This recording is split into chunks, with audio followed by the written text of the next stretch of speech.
Hi, today we are making Alfredo creamy pasta, for which the ingredients are peas 1 cup, 2 small carrots diced, chili is optional, I have taken 2 chilies, 1 red capsicum diced, around 3 to 4 pods of garlic diced.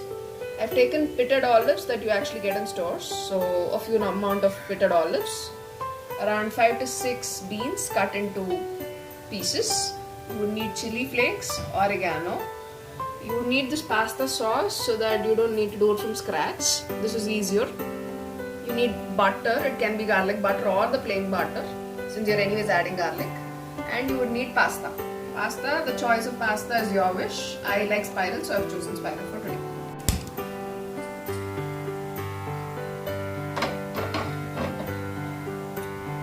Heat the pan and add butter. Let the butter melt and then add the vegetables and salt them. We can see that the butter is melted completely. Now add the garlics and saute them till they are golden brown.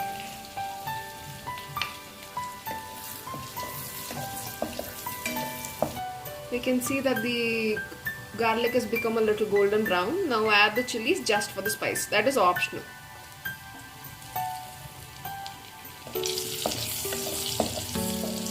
We can see that the chilies are done now. I will be adding the red capsicum to saute it and have it ready. It should be a little crunchy, so saute it till it's crunchy, not completely, wherein it becomes mushy.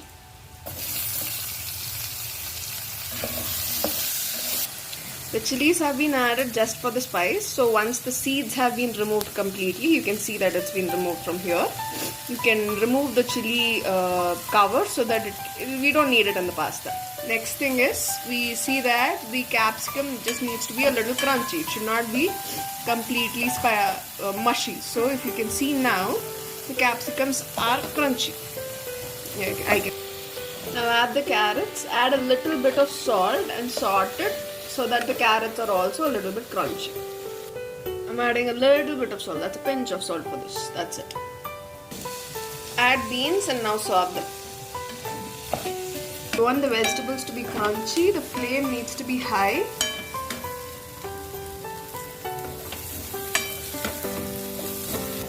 We can see that the beans have been cooked partially as required. Now I'm going to add peas and cook them for 1 minute.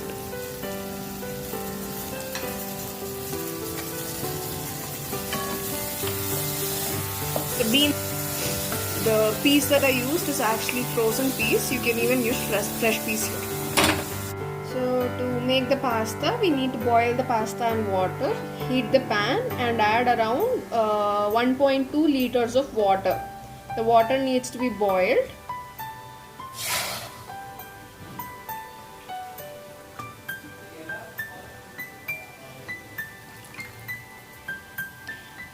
Add a pinch of salt and add 1 spoon of oil so that the pasta does not stick. Let the water boil, and once the water starts boiling, we will be adding the pasta. So now we are going to make the white sauce pasta, for which you need to heat the pan and add butter and wait till the butter melts. So now we will be adding the pasta sauce. This is a cheese creamy mix which is of 30 grams. This one packet will serve for 100 grams of pasta.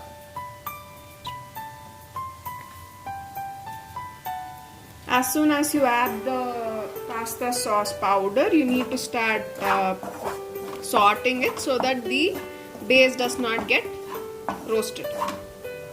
We can see that the water is boiling. In this boiling water, add 1 cup of pasta. So I'm making the pasta sauce and the pasta simultaneously. So we'll be adding 1 cup of pasta to the boiling water so that it gets cooked. Add a pinch of salt if need be.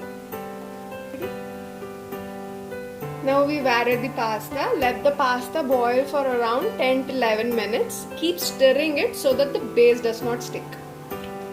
Turn off the flame for the white pasta, and you would need around 330 ml of milk because we're making the pasta creamy sauce, right?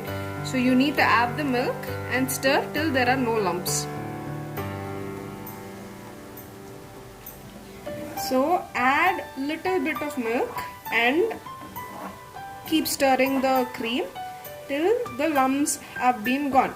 Once the lumps are gone, you can add the rest of the milk. If you need your pasta to be more creamy, I would suggest you to add cream that you get, full fat cream that you actually get in the stores. Turn on the flame for the pasta sauce and keep stirring it. We can see that the pasta sauce has no lumps. Point to note here is that this pasta sauce mix already has oregano and chili flakes in it. So the oregano and chili flakes is optional as per your requirement on the topping for the pasta. So if need be, you can add the cream as well to make the pasta very creamy. It's actually tasty as well. So this is the cream that I will be using. I'll be using a dollop of this cream and not more.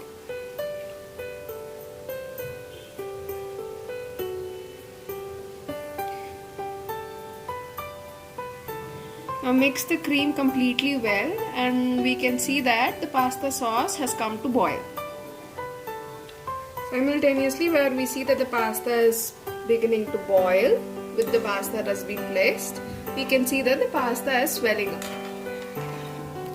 Now add milk as per your expectation of the pasta, of how creamy you want it to be, and add the vegetables after this. Add the black olives that you have kept ready and stir it once. So these are the stir fried vegetables that we had kept ready. Now we will be adding this to the pasta sauce.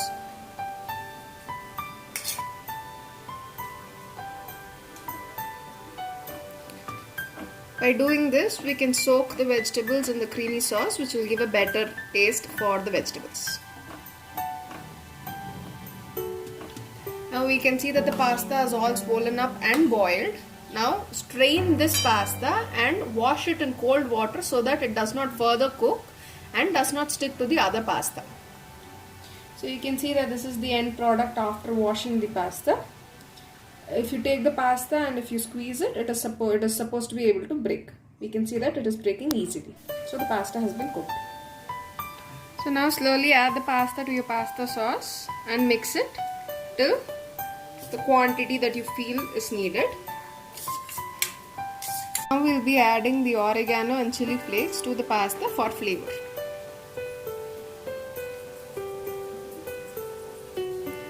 As an add-on, you can even add mushrooms or broccoli or any vegetable of your choice. These were the vegetables that I wanted to try today. You can add any vegetables to make your pasta. So for pastas, generally we serve it with garlic bread in restaurants. Garlic breads and pasta go very well together, so I would suggest to have garlic breads as well toasted so that we can serve it. We have Amul garlic butter that is available in the stores. We can use that to toast the breads. Heat the pan and cut the garlic butter into little small pieces, add it and then just turn. This will spread the garlic butter at all the sides as well, which will give a better taste. The garlic bread is ready. Pasta is ready to be served.